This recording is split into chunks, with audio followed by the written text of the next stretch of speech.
This new strategy, which began on the night of August 6th, involves the deployment of hundreds of various types of strike drones, supported by artillery, to isolate the battlefield and facilitate troop advancement into enemy territory.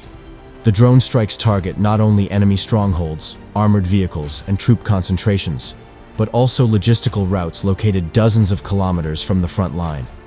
This approach allows Ukrainian forces to execute precise strikes on multiple fronts, support advancing troops, and prevent Russian forces from mobilizing reserves.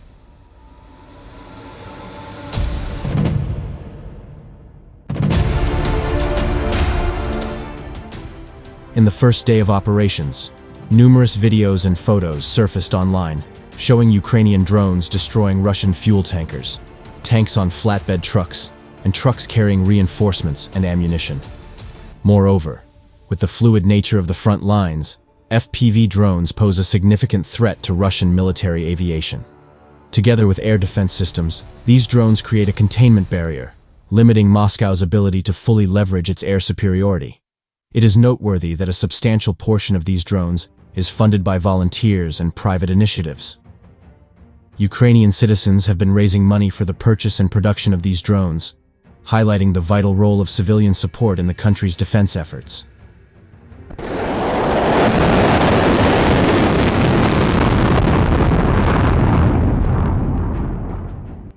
Russian officials said on Thursday that fighting was raging in the Kursk region after Ukraine launched a surprise assault across its northeastern border on Tuesday.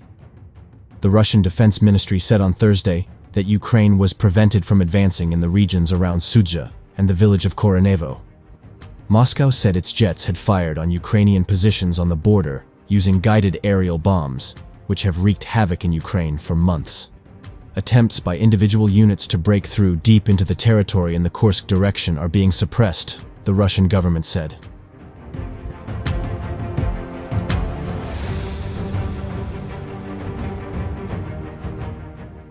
Russia's influential military bloggers, each with significant followings that track the war in Ukraine, painted a markedly different picture on Thursday.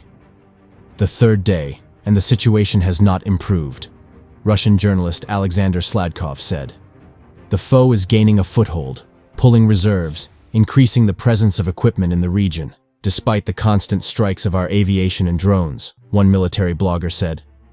Several bloggers reported that Ukrainian forces had reached up to 15 kilometers, or just over 9 miles, into Kursk by Wednesday.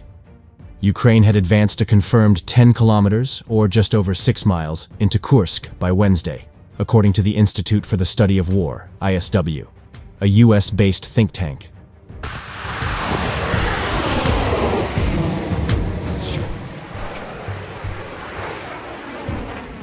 Ukrainian forces appear to have made it past at least 2 Russian defensive lines and a stronghold, the ISW assessed, noting that Russian sources deemed at least 11 Kursk settlements captured by Ukraine.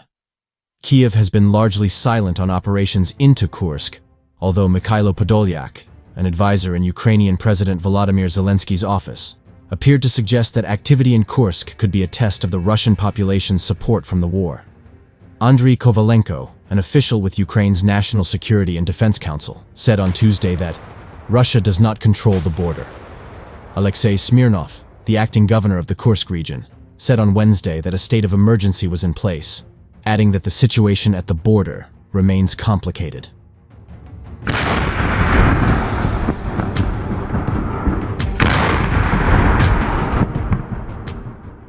Russia has thrown troops, artillery, and Ka-52 attack helicopters at the Ukrainian forces in a desperate bid to stop their surprise advance, which began on Tuesday. But footage appeared to show dozens of Putin's soldiers throwing down their weapons and surrendering in their own country in a massive humiliation for the dictator.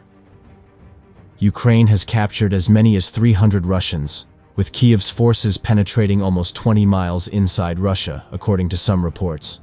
Among those held are troops from Russia's 225th Assault Brigade, shown in footage with their hands bound, sitting on a road.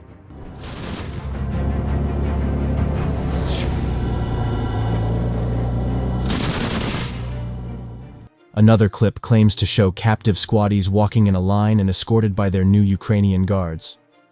Many more are reported to have fled their positions as a state of emergency was declared in Kursk on Wednesday evening. But Russian military chief Valery Gerasimov insists the incursion has been halted. The chief of Russia's general staff said some 1,000 Ukrainian soldiers had been involved in the attack, led by Kiev's 22nd Mechanized Brigade. Ukraine's precise objectives are not clear, but some on the Russian side fear they could try to seize the Kursk nuclear power plant. Thousands of Russians are evacuating the region amid complaints that Putin's armed and security forces have failed to protect them. The town of Sudzha is under partial Ukrainian control and almost surrounded by its forces.